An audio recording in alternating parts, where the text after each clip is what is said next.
योगसिद्धाय सिद्धबुद्धाय भद्रभावाय हि नमः। विश्वपूज्याय पूज्यभावाय शर्मकन्दाय हि नमः। वागीश्वराय वागम्भीराय वाग्मिताय हि नमः।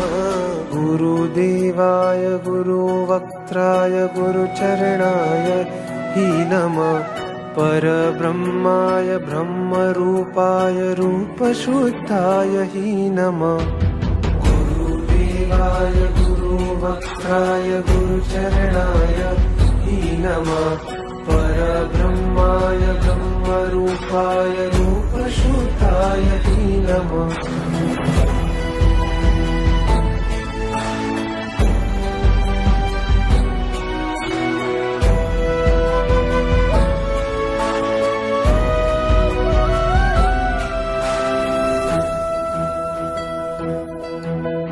गुरुध्यानाय गुरुस्पर्शाय ध्यानसिद्धाध्वने।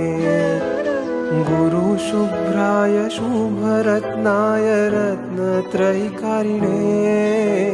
श्रुतपाराय श्रुतसाराय श्रुतप्रदायिने। गुरुगौरवाय मोक्षकन्दाय धीमते तेजोभानवे।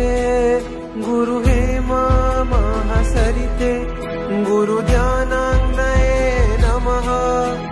गुरुसाकार सिद्धाय गुरुपरमार्थदायिने। धर्ममार्गाय मार्गभद्राय गुणगरिष्ठाय हि नमः। ज्ञानमत्ताय ज्ञानयज्ञाय ज्ञानसाराय हि नमः। योगसाराय योगकाराय योगचन्द्राय हि नमः। गुरुदेवाय गुरुवक्त्राय गुरुचरणाय हि नमः। परब्रह्माय ब्रह्मरूपाय रूपशुद्धाय हि नमः। गुरुदेवाय गुरुवक्त्राय गुरुचरणाय हि नमः। परब्रह्माय ब्रह्मरूपाय रूपशुद्धाय हि नमः।